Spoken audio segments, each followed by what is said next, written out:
Chiefs have some playmakers on the rise. We're going to get into them tonight. We have a lot to go over, and there's playmakers all around. You're going to hear from one of them here in a second, but this is RGR Football. Welcome in. It's your show, Monday Night Q&A. You guys ask the questions. We give you the answers. Every Super Chat gets an answer tonight. I'm glad that you're here. Want to start with something that I think is pretty great. If you're a playmaker, you got to take your opportunities, right? Psych.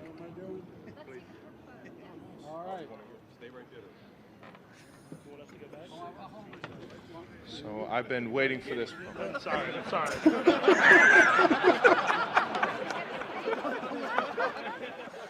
Oh, Travis was trying so hard, man. He wanted it. If you didn't get a chance to see it, the team was at the White House today. Obviously a rough day. On the sad side for Norma, excited to be at the White House. Travis and Patrick doing their thing So good. as only they can. I want to know how many times they had to rehearse that because I don't think that was ad lib, but man, if there's no other way to bring your personality to the White House, I don't care who you are, whether you like the guy that's in office this year or you like the last guy, it doesn't matter. You're at the White House, right? Take your opportunity, show your personality. Yeah. I don't remember anybody else like having that kind of fun in this situation. Do you? Not really.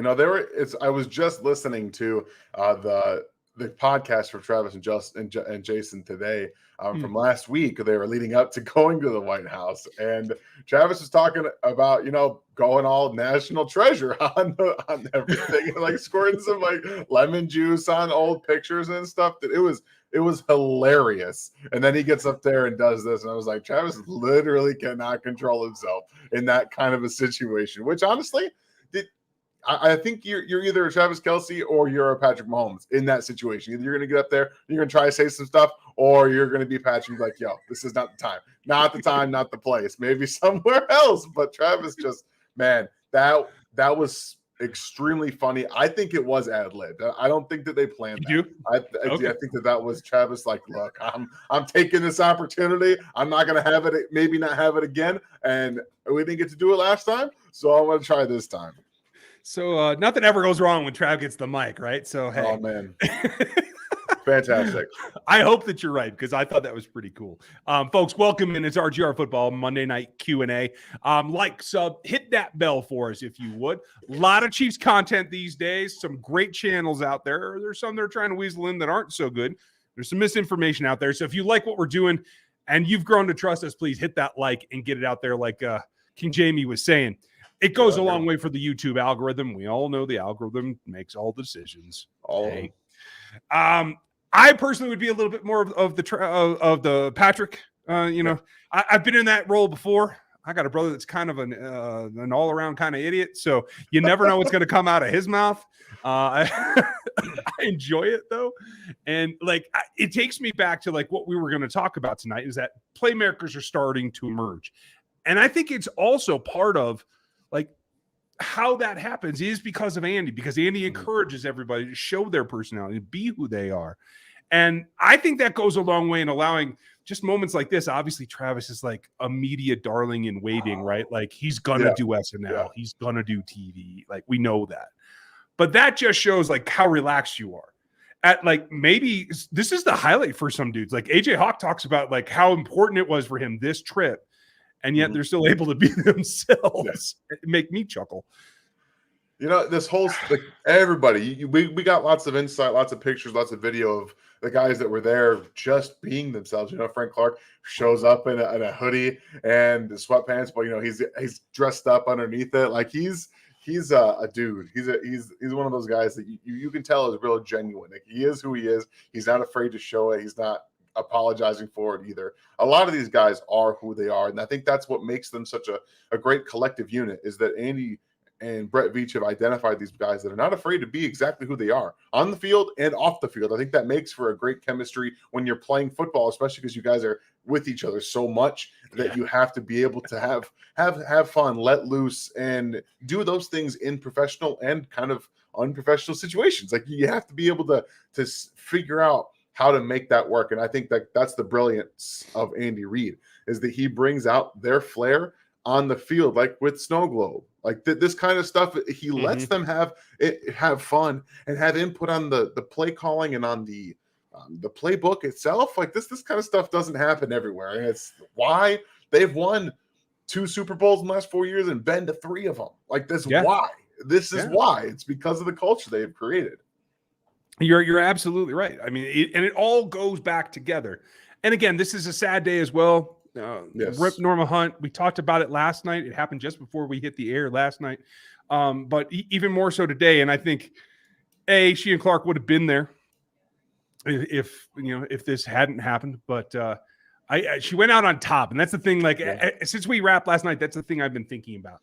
She went out on top on the best 4-year stretch of this franchise's history, and she's been there since day one of it. So it's hard to say that she didn't, reap the benefits as she saw the end coming. I find that a little bit comforting myself, and I think it allows the team to go on and play for her. Matt Derrick had a great thing on Sunday night. I think it was on Channel 41 last night about like there are women that contribute all over this sport, and that's one of the NFL's main growth habits right now is adding more ladies to the sport in all kinds of positional roles and influential roles. And he suggested that eventually there should be an award for that kind of contribution, specifically from the ladies in Norma's name. I'm here for that. That's great. All day long. Fantastic. Hats off to Matt. Matt's fantastic. He's a great idea. And that absolutely should be a thing. I'm on board. Yeah, absolutely. Gary, Cole, a couple of our mods in here. Thank you guys. Good to see you. And Gary, you're right. She was. I got to meet her once. I've actually not met Clark, so someday I'll get to that point as well. A very kind lady for just talking with random fans for all she knows. You know what I mean? Yeah, right. I do have a random look at sometimes. You never know, but we want to say thank you to that. So with that, moving on to who makes the plays. Today it was Travis and Patrick. Obviously, Andy was there. Who makes the plays next? I put Brian on the cover here. And by the way, for those of you who are scared of the AI world coming down, AI helped me make this thumbnail today in being able to expand the background of that image. And on the tech channel, if you guys, I know you guys might have forgot, I did like 2 videos for the tech channel, and then I stopped because I got in the football season. There'll be some sporadic content on the tech channel, RGR Life Tech. You can find that as well. And we really do have to explore the whole like foodie beer thing again. Speaking of foodie, I cut that second tri-tip I smoked last night this morning, but I cut it cold, or I cut this afternoon. I cut it cold, put it on a sandwich. It was like the best version of roast beef I've ever had in my life. Like that was what that was. So I'm gonna be doing that like more often now. I'm glad you are fired up. I am too. And if you guys haven't seen it, go check out Dan's social feed because you do want to see that. I guarantee you. Oh yeah, promise. Now, again, spread the word. It's Monday Night Q&A. We're starting to get a good volume in here, so we're going to start cooking here, so to speak, on your questions. Thank you guys for doing them. Remember, every super chat gets an answer tonight. I guarantee it. If I have to stay here until midnight, it will get done. I'm not tempting you, KL. I'm just saying. Okay. Could this be a top 5 O-line, Dwayne asks? And Dwayne, that's a great question. The real answer is I don't know. It's easily a top 5 interior 3. Mm-hmm. If Juwan lives up to what I've seen on film and he continues the progression that he made a leap from 21 to 22. If he makes a similar progression, yes, he could be all-pro caliber in the discussion. Smith, I think, is more of a stretch only because we've seen him play very well and now he's kind of come back down. And can he get back there? Where do you stand, Dan? This is an interesting one because if everything stays the same and you have the tier 3 and John Taylor's at right tackle, let's just assume right now that that's where he's going to play, even though I still hold like a 60% chance I think he plays left tackle this season. If he plays at that level, from left guard to right tackle, that is a top 5 offensive unit, in my opinion. The wild card is left tackle. Who's it going to be? If Donovan Smith is as healthy as he says, he has trust in Joe Thuney, which you should. He plays better, then yeah, it's definitely possible. But right now, I'm envisioning Juwan Taylor playing left tackle, and then you have a right tackle, which I don't know who that is yet. I don't know who it is. So that would be, if that's what happens, I would say no. I don't think there's any chance. Okay. And that's fair. It goes back to who is a playmaker. Your left tackle has to be, whoever it's going to be, We've seen it not happen in the past. We got to get to that point. Obviously, your eye wants to go to the young guys. Is Creed Humphrey a playmaker? Yes. Is Trey Smith going to give you a pancake on more plays than you expect? Yes. But I think it's the big play ability that we haven't seen quite yet. Kadarius has made a few. It isn't quite consistent yet. Sky obviously had a big Super Bowl. Can he do that again? That was a lot about scheme as well, but Sky's been making progression. Obviously, you have Kels. Can Jody show out consistently? Because he's shown flashes as well. My big question for you is, who's a playmaker that you think is in waiting that I haven't really gotten to yet? Yeah, that's a tough one. It's a tough one. I'm going to go with Josh Williams because I think that he was still kind of learning. Jalen Watson came in and was kind of the better player early on last season. That's why he started, and that's why he was in some of those tougher situations. I think that his upside is in this defense is a little bit bigger than Jalen Watson's. I think that Jalen is much more of a more complete corner. But in this specific scheme, I think that Joshua Williams has the ability to be a really good number 2 corner, depending on how it shakes out. And like in nickel, he'll probably be on the outside. I think he's going to have an opportunity to start in nickel with Trent McDuffie and and L'Jarius Sneed, which is going to allow him more opportunities to get the ball. I think his ball skills are a bit better than Jalen Watson's overall. Awareness around the receiver, both of them have some issues. Still don't always turn their head around, but I think that this offseason, everyone getting on the same page, working with the same group that you worked with last year is huge. It's huge. Like having that chemistry down, knowing the tendencies of your corner mates, your safety mates, all those things. It's a big thing for them. So I think that Joshua Williams has an opportunity to take that role and kind of run with it. It makes sense. I still feel like Jalen's got upside left in him. So I'm not ready to say that Josh can catch him. We'll see. But this is like the magic year. It's honestly why Brian Cook's on the cover today. It's because Brian Cook made some plays, made some bad mistakes, temper-wise in particular. But he's going to have the opportunity. As Spag said the other day, he is the starter. He will be out there for the majority of the snaps now. And that's where he's used to being in Cincinnati. He made a lot of plays there. And I'm looking for all 3 of those guys in particular to take a step forward. Who becomes the ultimate playmaker? I like Cook, but everybody else is going to get targeted more, so we'll see. Just want to take a minute here. We'll come back to this real quickly. But Raz Girl, I just want to point out that the Chiefs just won a Super Bowl with a right tackle at left tackle. So yes, I do see that being a possibility. Just wanted to point that out. That's a very good point. I've described Orlando Brown a lot of ways. That wasn't it, but okay. You're not wrong. Which wide receiver beside Travis Kelce will have the most yards and TDs? I will say it this way. I don't think it's the same person. I think Kadarius Toney scores the most TDs that aren't to Travis Kelce in terms of passing reception TDs. And I think MVS right now still stands to have the most yardage because his come in chunks. I'm with you. I think he's going to lead them in yards. I think he's going to have a close to 1,000-yard season personally.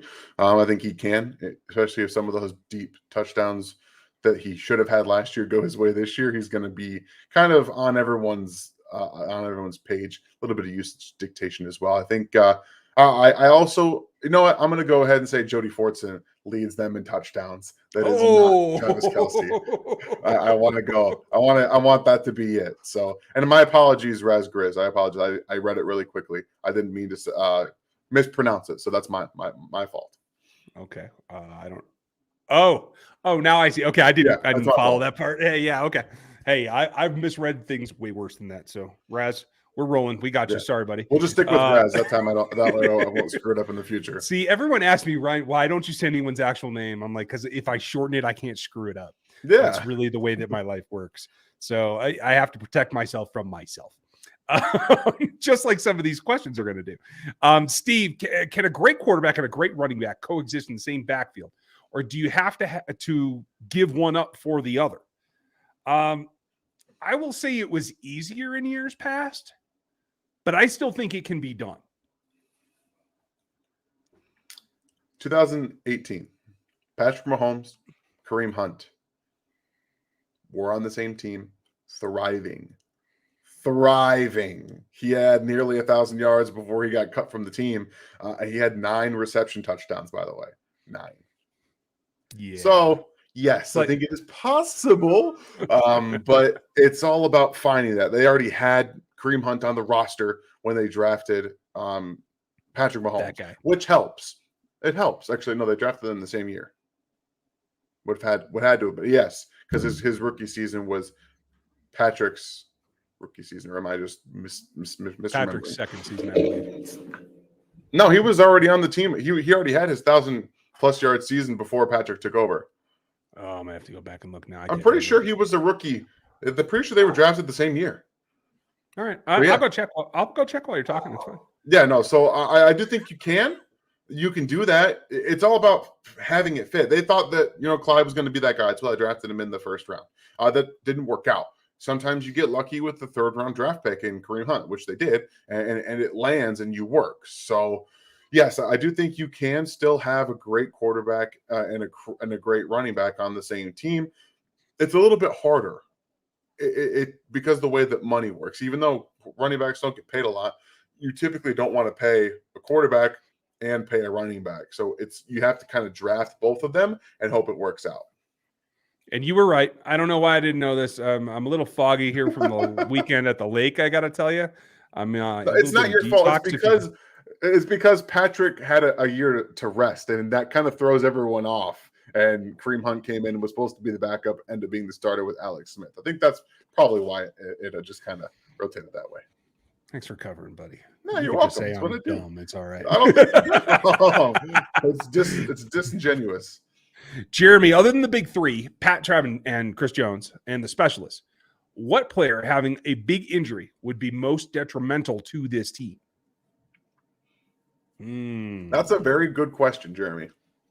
It's Nick Bolton for me. It's pretty clear because as much as they want to screw around, play weird fronts, move dudes to different positions on the front line, Nick's got to get them all lined up. He's the mic for a reason. He's a leader from that standpoint. I know he's not the most vocal dude, but he is a leader that they rely on. I think that would cause some issues. I won't go the same page just because I do agree with him, but I think that Creed Humphrey would be a very large detrimental loss to that offensive line. He's been such a fantastic communicator, and Patrick doesn't really have to do a ton by himself in terms of setting protections for the offensive line because Creed's so good at doing it himself. And that experience, even with a guy who's been on the team for a while, and Austin Ryder, if he ends up being the backup, it's just not the same. Austin's not the same, close to the same player. And you don't really want that in the situation that they're in. So I'll go Creed. There's one thing to watch in camp. How many snaps does Nick Allegretti take? Because I think he can play center as well. And I'd like to see him be the interior swing. Yep, me too. Good point. Kyle, thank you, buddy. Hope you're doing well. Who do you think would be the most valuable player as a trade asset who we could legitimately be trading, and what compensation do you think they'd receive? Here's the thing. You have an overload at wide receiver, but not a ton of stars. You don't want to give up on the few that you see star potential in, right? Yeah. So that becomes, if you were to acquire D-Hop, it would be MVS, in my opinion, because coexisting, I don't know if that's really what you're looking for. CH obviously is a candidate. On the defensive side, man, okay, I'm done. You go ahead and say what you're going to say. I can feel it coming. I can feel it coming. I don't know if you're going to say it, but I mean, I am going to go there because the Chiefs have done such a fantastic job of drafting corners over the past couple of seasons. They just drafted Jamari Connor, who does a lot of the same things that L'Jarius Sneed does. Don't say it! So realistically, if we're going the route of trade, compensation, and the most valuable player to do that, it is L'Jarius Sneed. He's going to fetch close to a first-round draft pick, in my opinion, probably a second when it's all said and done. And one, that contract's going to be off the books. You have Trent McDuffie, who was also filling that role last year as a starter on the outside, playing slot at the end of the season. There are very many ways they can facilitate cornerback play on this roster. And if things aren't working out, which apparently talks have cooled very quickly after they started for a contract extension. It could easily be, it's very feasible to believe that come preseason, early in the season, they trade L'Jarius Sneed. And I will weep openly on this program. I'm just saying it. Thank you, Kyle. And Cole, you're right up kind of where I was going. Where do you think we'll trade CH, assuming, of course, that we find a trade partner? And that's the question. There are teams that still value running backs. Tom Brady might have influence in Las Vegas now. I don't know. Clyde is the kind of undersized, underpowered, catch the ball out of the backfield kind of guy that Bill Belichick and Josh McDaniels have liked in the past. McDaniels might still be interested in that. Would you ever do a divisional trade? Hell no. But that's the first thing that pops to my mind.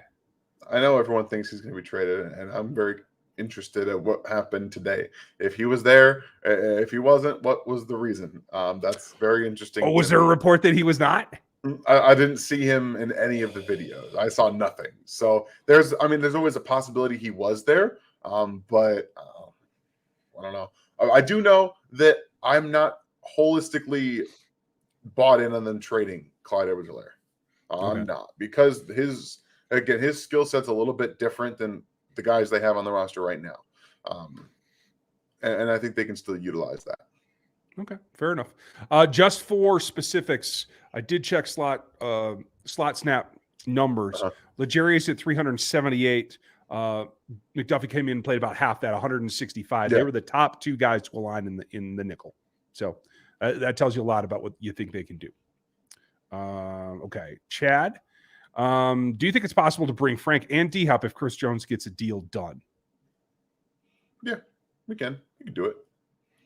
Yeah, I don't think it's a huge stretch. Wanted to go back and throw in the safeties there. Reed at 164 slot snaps, Juan Thornhill at 128. So just so we know that they were using the safety a lot more, much like Shamari Khan did in college. So you can see that connection there. Chad, I like the concept there. Again, like I kind of hinted at it last night. I do think D-Hop is going to demand a base salary that's bigger than we want. You know, I originally said like 5 to 6, right? I think that's going to be 10 to 12 at this point. I know he's like at 15 now. It's still got to be incentive based beyond that, though. And I think that would allow for a Frank Clark as well. We know that they don't like to carry a ton of extra space. They'd rather put it in a player and have options. So I could see them doing both. Yeah, I agree. They kind of, I guess I feel they need one more veteran defensive end. I feel that they do need that personally. So that's Carlos is out there too, right? You know, funny enough, I brought Carlos up in the video. I think I did. Nice. If I'm not mistaken. I may have edited it out because I kind of rambled a bit. So I do know that Carlos Dunlap was very effective for the Chiefs last year. It wouldn't surprise me if they brought him back. Yeah, I completely agree. And he doesn't really want to participate in training camp anyway. So yeah, no, we're under no time crunch there. Folks, I know you got super chats coming. I'm going to get to those here very, very shortly. We got a few here just before you. Got to ask if there's a chance we trade for Chase Young or Montez Sweat. I think it's probably unlikely because Sweat, I think, is probably going to get the bigger deal after it's all said and done. And I think there's significant question about Chase Young's longevity due to his health. Mm-hmm. I don't think that they're going to make the investment in a trade. Yeah, I don't know, man. I don't know. It's tough. It's tough for those guys because I want Chase Young to succeed.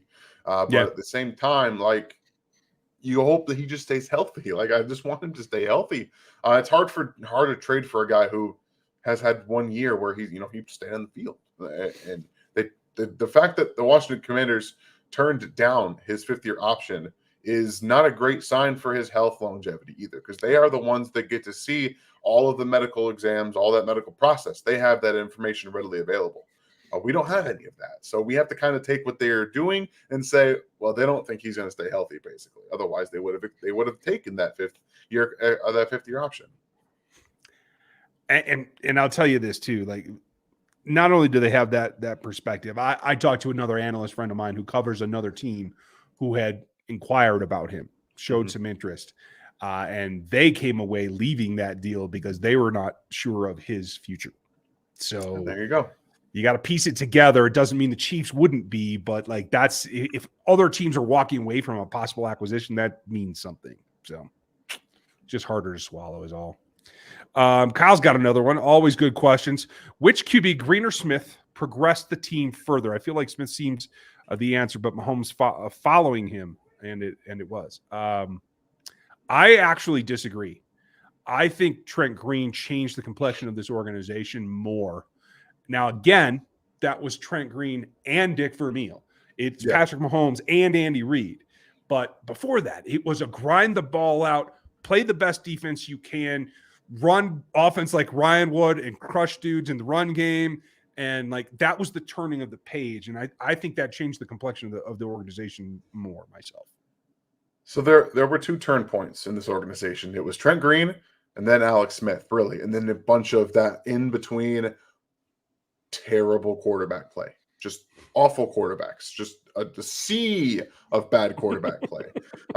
And Trent Green not only was the second best quarterback to ever play in Kansas City, in my personal opinion, next to Patrick Mahomes. Like, I know everyone wants to say Len Dawson, but I think Trent Green's like, I think miles. In terms of quarterbacking. Like in terms of quarterbacking, Trent Green was like the standard until Patrick Mahomes took over. And there's just something about, I mean, Joe Montana, but, you know, I think that Trent Green was even better than Joe at that point. That's my opinion. At that point, he was in Kansas City. You can argue it all you want, but I will take Trent Green. Oh, I will. But the way that Alex Smith changed the culture is different than the way Trent Green changed the culture, because it was a team that he inherited that was just losing. They all they knew was losing. They didn't know how to handle winning. And, you know, Andy Reid and Alex Smith together changed that. They changed that together. And, you know, Dick Vermeil and Trent Green were just like, they got to the hump and they could never get past it. Alex Smith and Andy Reid got to the hump and could never get over it. And then Alex Smith mentored Patrick Mahomes, and the rest is now history. So I would lean Alex Smith in the sense that he passed on what he knew to the quarterback that eventually changed the entire history of the organization. That's the only thing I'll say on that. In Alex's defense, I'll give you this too. Trent Green played with the best offensive line in the history of the Kansas City Chiefs. Absolutely. And one of the top 5 in the NFL's history. So there is something to be said for that as well. Don't want to leave those guys out. He's just such a fantastic thrower of the football. I loved watching him play. Teddy, with the 3 QB rule, could next year finally be the year when VJ actually invests in a backup QB via the draft? Personally, I hope that they go after Rattler or Nix. You can cross me off a Rattler. I don't trust that kid at all. Assuming the NFL doesn't hype him into the first round. I think Nix is going to get hyped into the first round. I agree with you. I think he's probably a day 2 prospect. He is on my board currently. Yeah. I will say this, though. He and Franklin have something going in Oregon, and I think they could become a dynamic duo. And if they explode, you never know, Teddy. I'd be interested, Teddy, for another comment from you. What you see in Rattler that has you convinced? So I think for him, I don't want to speak for you, Teddy, but the physical tools that Spencer Rattler has paired with Patrick Mahomes is an appealing thing. It's an appealing thing because he has a lot of physical, natural gifts, but there's a Jekyll and Hyde. There is very much that dynamic to Spencer Rattler, and Bo Nix is not going to be an NFL quarterback, in my opinion. Like, he's going to get drafted. He's going to start a few games. I just don't think Bo Nix is going to make it. We'll see. He could go the Mitch Trubisky route. Start and then become a backup, which I think might be his trajectory. We'll see how he plays this year and takes that next step forward. And he'll be at the Senior Bowl, if I'm not mistaken, because he's a senior, I believe, at Oregon this year. So he could get a chance to go to the Senior Bowl, which will be fun. So yeah, I don't think that they're going to draft a quarterback that high, though, because both of those guys, I think that Rattler's probably going to have a nice season at SC and get drafted on day 2. And Nick's probably also goes on day 2. So I don't think you're going to see them draft a quarterback on day 2. Name to watch for me, couple of them undersized guys. Sam Hartman's one of them. We'll see what the Notre Dame offense becomes. You don't like him? I can't stand him, man. Okay. I like couldn't him. stand watching him at Wake. Okay. I was just like, this guy's not very good. He's lifted by his offensive weapons. I couldn't get behind Sam Hartman. Okay, we'll have that argument another day on another platform, I'm pretty sure. But yeah, it would be that kind of investment. Yeah, like an early day 3 is probably the highest I think that you could see them do that. And he has talked about it in the past. So I'm just scanning to see if Teddy had any more follow-up on that. I don't want to leave the topic in case, but okay, I guess not. Okay, cool. Thank you, Teddy. We appreciate your support as always, pal. Kevin, do you guys think that McDuffie can improve his hands? His coverage is great, but he needs to get some picks. He does. He needs to come down with the ones he gets his hands on. And he is working out with the wide receivers some in OTA. Yeah. So I think they recognize. I don't even think it's necessarily that he has bad hands. Just look at the quarterbacks he played in the Pac-12. Nobody has arms like these guys in the NFL do, man. They're completely different. Like, it's a whole different level, and it does take some time to adjust to that. So whether it's bad hands, timing problems, technique-wise, I think they're gonna fix that this offseason. Okay. Could you explain, and thank you, Des, appreciate you. Could you explain how the change of OC to Nagy won't have the same negative impact on Mahomes as losing Dable had in Allen? Sure.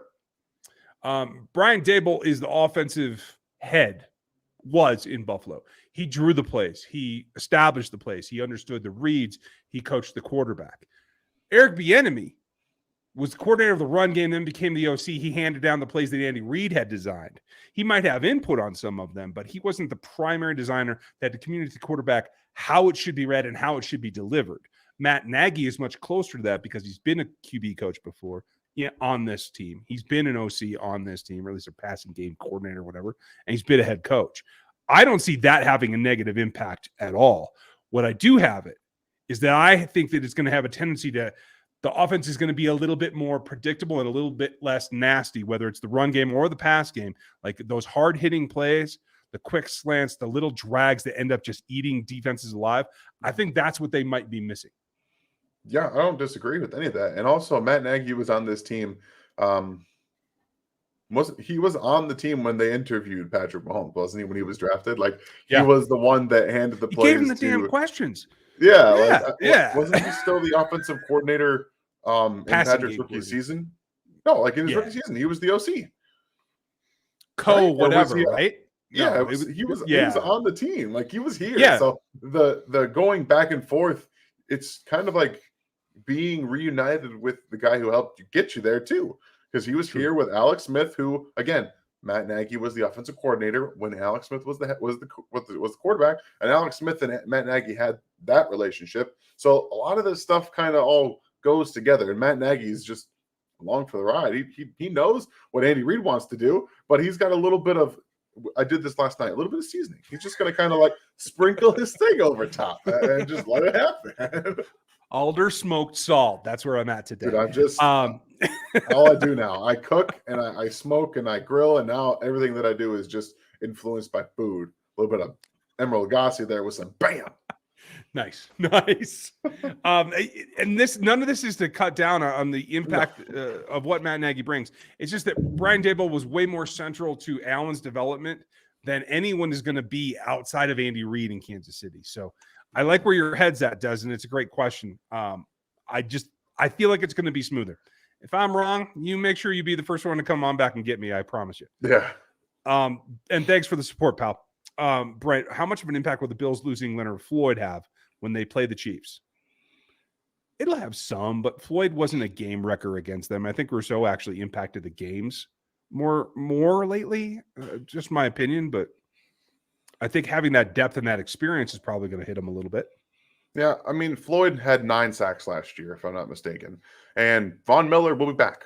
Okay, so that does kind of show you that Von Miller is again, I want you guys to do me a favor if you have any time and go watch some early season Von Miller tape from last year before he got hurt. That dude is still that dude. So he's still there. He's going to be healthy, and that frees up Leonard Floyd, Greg Rousseau for those one-on-one matchups. That's how it's going to impact the Chiefs offense. And when they play, that's the only thing that matters, is that Von Miller is healthy and he's freeing up guys like Rousseau and Floyd for those one-on-one matchups and moving them around a little bit more. Yeah. I don't want to think about I'm sorry. I didn't mean to make you more somber on that. It was just cracking me up, man. Oh, I think this one is personally for you. So if he gets tickets, you going to go home for the Lions game, buddy? It's in Kansas City. Oh, is it? Why don't you come here? Why don't you come here, Dad? Ding, ding, ding. It's in Kansas City. I'm gonna let you have a family argument there. I'm on your we'll side, Papa. Tips, so. Teddy, again, thank you, buddy. Also, am I the only one who thinks Alex deserves to be in the Ring of Honor? Whew. I can see your argument. There are players that have done less for this team that are in it. Quarterbacks are always measured by championships, NFC, AFC, and Super Bowls. But I will not complain. I'm not going to stomp on the table, but I would not complain. I think that you can argue the culture change is one of the biggest factors in Alex Smith being in the Ring of Honor. He's kind of not even just like, I don't think you should have to win a ton of games and a ton of championships to be in a team's Ring of Honor. What you do for that team stands apart from the accolades and the season winning stuff. So what Alex Smith did, his time in Kansas City, I think outweighs a lot of the things that most people get into the Ring of Honor for. So I'm not going to pound the table for Alex Smith to get in. I think he does deserve to be considered based on what he's done, what he did to help change the entire complexion of the Chiefs. Did not argue when they said they're going to draft Patrick Mahomes. They're going to trade up to draft him. Didn't say two words about having to mentor him. Helped him along to become the quarterback he is today. I mean, that's what I got. Yeah, it's foundational at that point. And Cole is on your side there, Teddy. He said you are not the only one thinking that. So, hey, more power to you. Let's see. Got Teddy's. Thank you, sir. Thank you, PK. Appreciate the support. Sad to hear about Norma. Rip. I want to know what you two think about the article where they called Felix a dark horse for defensive rookie of the year, or is it just hype because they have a real chance? I haven't seen that article. It's difficult to see that for me. But who knows? He played with a broke thumb most of the year. He had it surgically repaired. If he got mentorship, George is working with Tamba. If Tamba decided to work with him too, I can see that. If you got some mentorship, if Frank came back and he just like infused. I mean, you tell me your impression.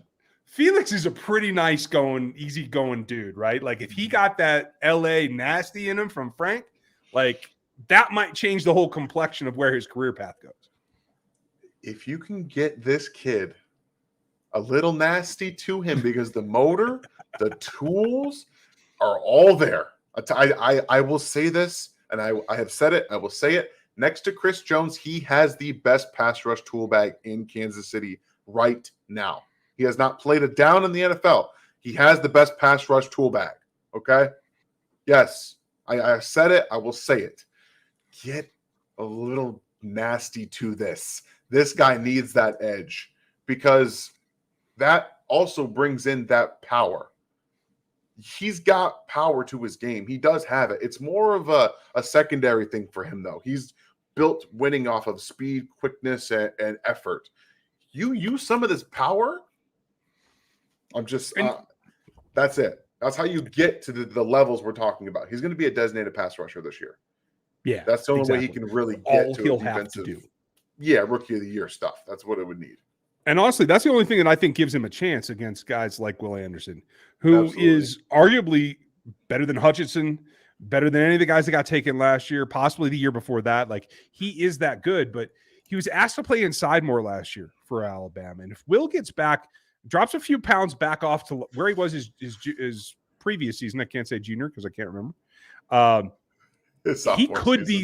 He could be ripping off the edge again. You know what I mean? Like, and I do think that he has more power than Vaughn had, and he's got, I think, as much bend as Justin Houston had, to tell you the truth. Okay. So I think I could see that combination. But if they ask him to do similar to what he did at Alabama last year, he's not going to have the opportunity because he's not a 5-tech. And that's the only concern that I have for him. It's all about usage for all the top rushers. Ask Trayvon Walker.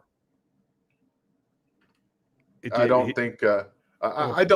personally don't think that D'Amico Ryans is going to do that to Will Anderson. He's an exceptional defensive mind. I think he's going to utilize Will Anderson to the best, and that's at wide 9. Let him just destroy whoever he's playing because he's in that division in particular. Yeah, exactly. Like that's the thing. They have the best tackle tandem in that division. So he's going to go up against them in practice every day, and then he's going to be let loose on those tackles. That's fun. I think that Will Anderson's he's not Von Miller. Nobody is Von Miller. Like there isn't. But his skill set meshes relatively similarly. I think. I like that as well. Thanks, PK. Appreciate you. Des, another great one. Thank you, sir. What are the chances that the Chris Jones extension doesn't get done? And they just franchise him once, maybe twice, and then move on. I think it's certainly not out of the realm of possibility, but I don't think that's the way it goes because it doesn't solve the problem for you. You have to get some kind of cap relief. I think it would also probably sour the relationship some, and I think they're well beyond that kind of situation for this particular player myself. Yeah, I just this team feels much like hockey team, for example. They like their homegrown players. They love that. They want them to be like lifers. I think that's something you don't see a lot in the NFL. You see a lot in the NHL, like where they draft these players, they develop them, and they stick with them for a very long time. You know, I'm a Red Wings fan. This is something I grew up with. I just saw teams after guys being drafted sticking there and just not going anywhere. So I think the team wants Chris Jones's, Travis Kelce's, Patrick Mahomes's, these. I think they want L'Jarius Sneed to stay. Sometimes you don't always have the ability to make it happen. I think they want these guys to. So I think Chris Jones, not to mention he's second best player, probably second best defensive player in the NFL. Like I don't think that there's any question about that. You could argue him as the best right now and in his prime right now. So I think I feel like they're going to get it done. Yeah, I kind of do too. But it certainly would be an option. Yeah. I just hope it doesn't come to that myself. Me too. Thank you, sir. Appreciate you. Appreciate it. You too, KL. Appreciate it. Justin Ross hype went national today when he made Schrager's breakout candidates list. I didn't see that. Is this just a talking head talking, or do you think that he heard something in the past week at Big Slick in Kansas City? I will tell you this. Peter Schrager knows people inside the building. That said, I think this is more hype than anything else. Let's get him to make the roster first. How's that? Yeah, I like Peter. I think the number of people that he knows in the organization have dwindled over the past few years. I think personally, based off of things that have been let out, things that he's hyped up lately have been less than accurate, if I'm being very honest with you. I used to watch the NFL Network. Does not seem that he has the exact connections that he used to have. So, and plus, I think the team wants to hype Justin Ross. Everybody does. Everybody wants clicks and looks right now. Yeah. And that includes Peter Schrager. And don't think that the team doesn't want that, guys. Like they want people talking about him. They want them talking about the team. That's what they care about. So I'm not going to put a ton of hype into OTA hype, specifically because I have listened to 4 to 5 to 6 to 10 different pros and past pros that have talked about not giving a damn about anything that happens in OTAs because it doesn't necessarily matter. It just doesn't. I'm not trying to pour a bunch of cold water on you guys, but I mean, but you did. The pros know. They know. Yeah, I'm going to listen to them. KL, thank you. We appreciate you guys. Last call for super chats, folks. We're going to answer every one of them, but we are going to wrap it up here as close to on time as we possibly can. So just want to give you that. Hey, Doug, I think it would be better to pass on D-Hop. He has too much of a personality and puts his needs first instead of the team. I actually don't know that I agree with that. he does have a personality, but he's a pretty reserved dude about it. Like, you don't see him out like hyping things up or, clubbing and all that kind of stuff. Like, he does have personality, but I don't necessarily agree with that. It's hard to tell for certain because he's played for two crappy organizations. So I don't know what you take from that. I'll say this until the cows come home. I have no problem with players wanting to get paid. I think you could probably argue that when he was traded from the Texans to the Cardinals, maybe he didn't want that. Mm-hmm. Maybe they did him wrong. The Cardinals have also been doing him wrong since he got there.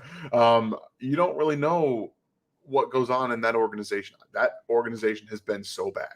The Cardinals, everything that has come out with Steve Keim and their draft classes have been so awful, and basically drafting guys and not having a plan for it. So I think that DeAndre is, while he's trying to go to bat for himself, like he's like, I still believe that I'm good enough to get paid.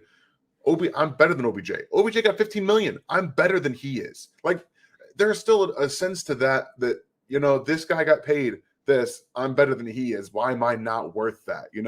So yeah. It's hard to say that he's just looking out for himself when these guys' careers don't last very long. They have to, yeah. They have to. I see the OBJ contract as last year's Christian Kirk. I think they way overpaid for him.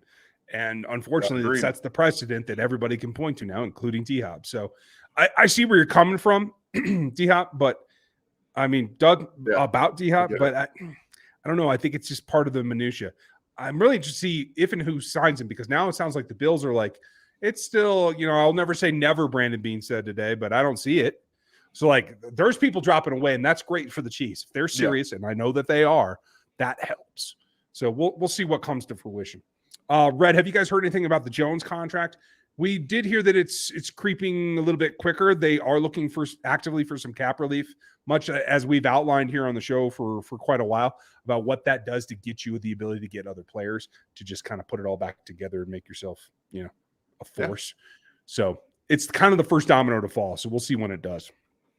Chad, who will have the most INTs for the Chiefs defense this season? Am I here? Yeah, you're here.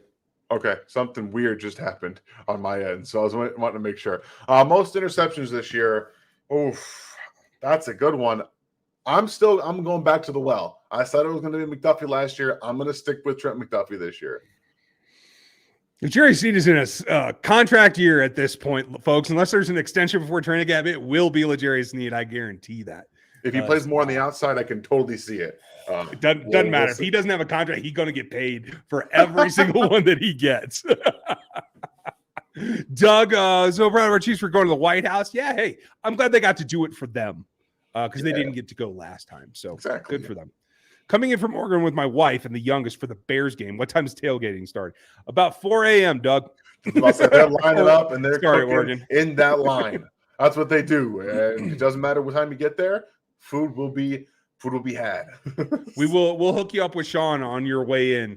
Yeah. I hope you're doing well. Sorry I called you Doug there. I'm a bit behind on the names.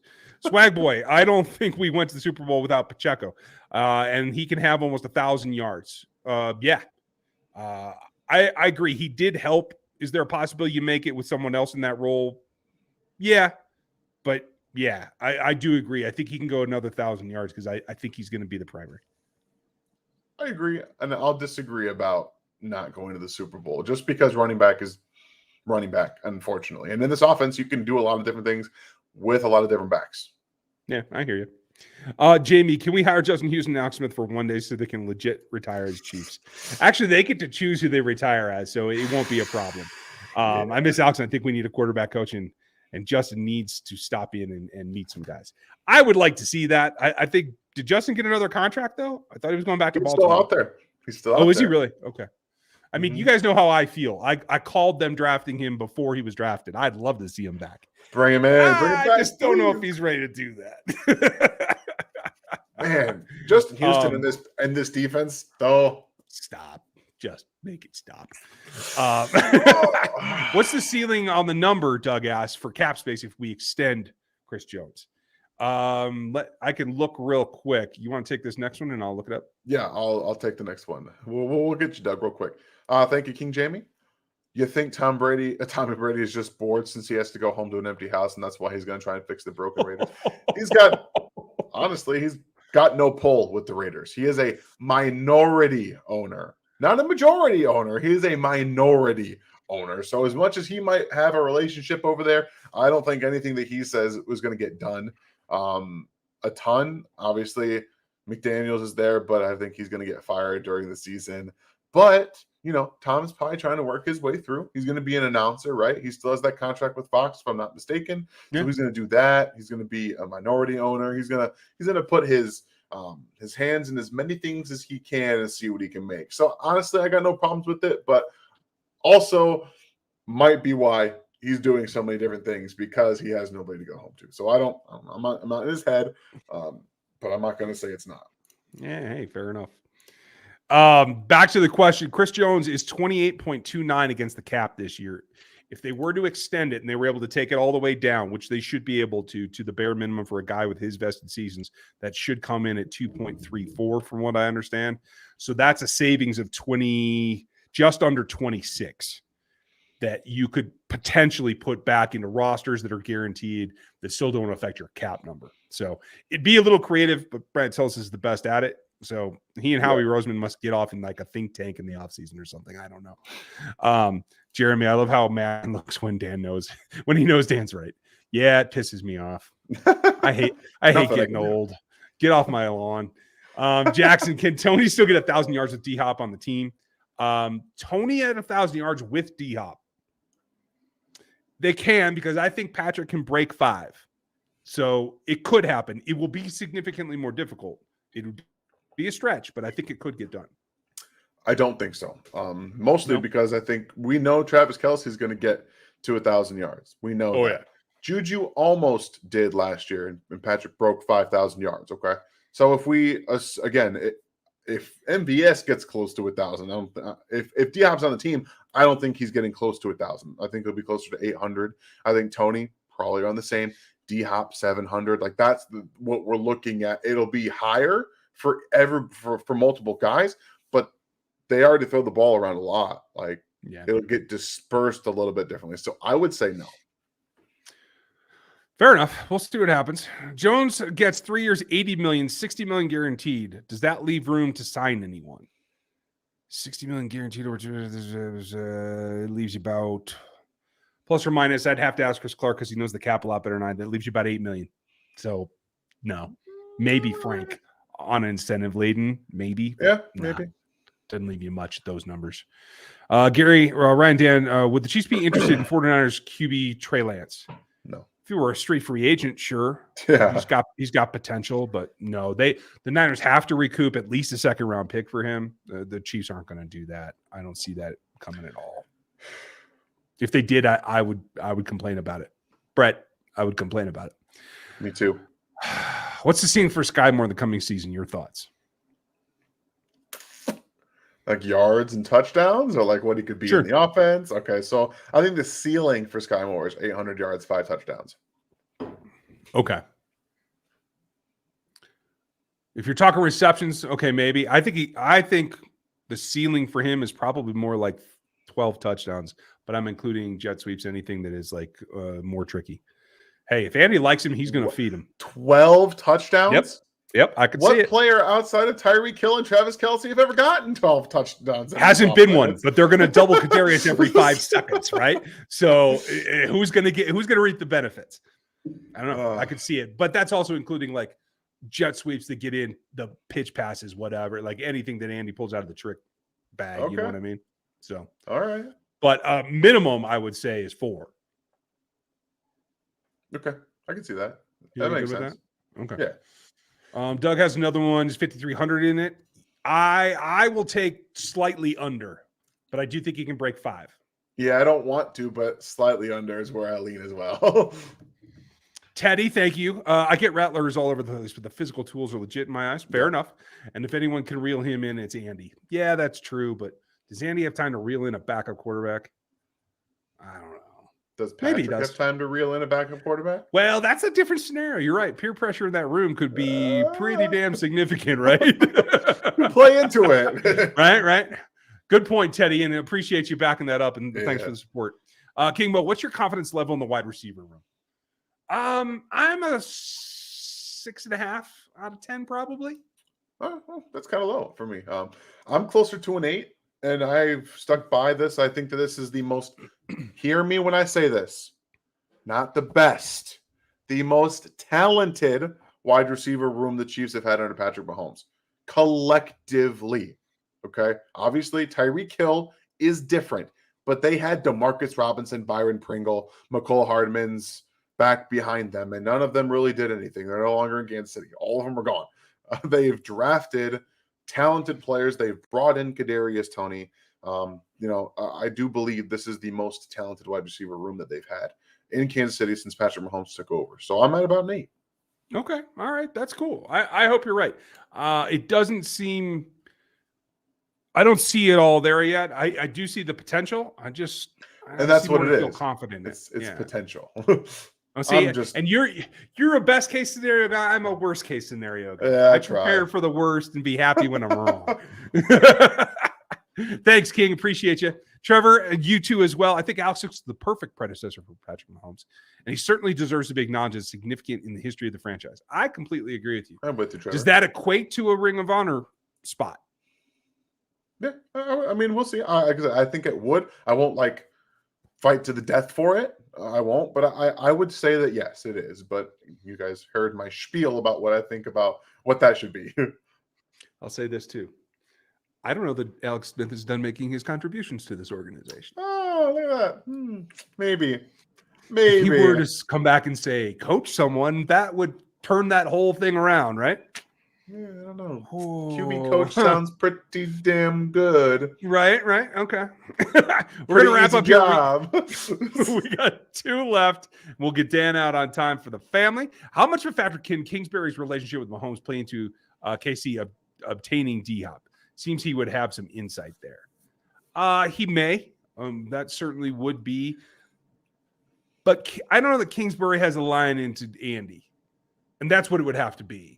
He can tell Patrick all he wants, and Patrick obviously has influence, but I think the film speaks for itself. And when Veach and Terry and everybody breaks it down, they see what's really there. And I don't know that it's Kingsbury's relationship that would drive that, but certainly wouldn't hurt it. No, you kind of have to assume that Patrick and him have at least kept contact. I think he's back in college football now, if I'm not mistaken. He accepted some job. I can't remember where it is. He's a passing coordinator. I want to say for Riley, right? That's what I thought. That makes sense. But he's back around football, and I would imagine that he's reached out to Patrick a little bit, and they probably talked about it. So I wouldn't say it plays a role in it, but I think it would help Patrick maybe confirm some things to pass on to Andy and company. Yes, he is currently the assistant head coach and passing game coordinator for Riley at USC. Yeah. So welcome, Caleb Williams. Let's see what you can do. It's a good fit. It's a really good fit. Ain't nothing wrong with that, right? Nobody should be happier than Caleb, right? You got a lot of voices that can help. Yeah, absolutely. Scott, if you have plans for the Chiefs to rip out the Bengals' hearts this postseason, you should have already hit the like button. Well, hey, I appreciate that. Yes. And, hearts are hard to rip. You got to get to the quarterback more. That's, I think, the way to do it. But they did get to him quite a bit in the AFC Championship game. That's all I'll say. Got to hit him more. Just my personal belief. Doug, our LB room will be so fire. Awesome this coming season. I think they are going to be very good. I really love the combination, the fact that they can interchange. It's going to be a lot of fun.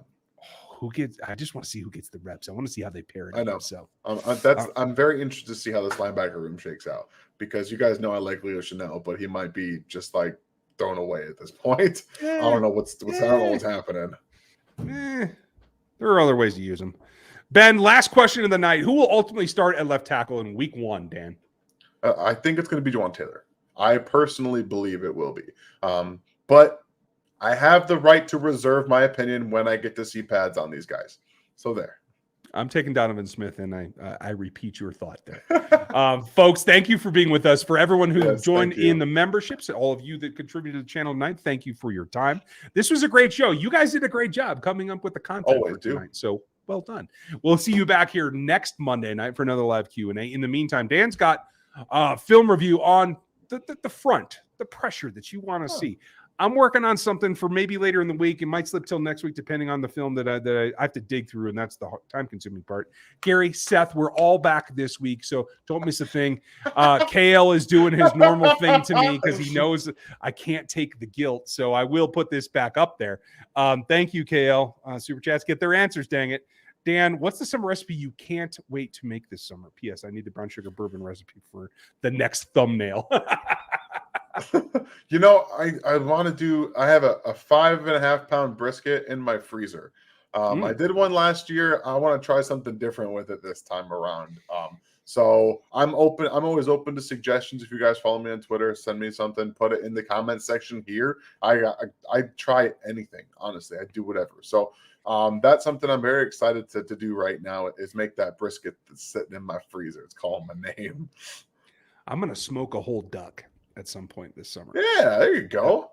That's one of my goals. So, and the brown sugar bourbon is just brown sugar bourbon. It's an alcohol that I bought. Okay, so it's not a. Okay, yeah, no, I bought it and I use it in desserts because it's brown sugar. Tasty. What are you gonna do? Okay. You guys have a great night. More smoked meat conversation for next time. Absolutely. Have a great one. We'll see you tomorrow.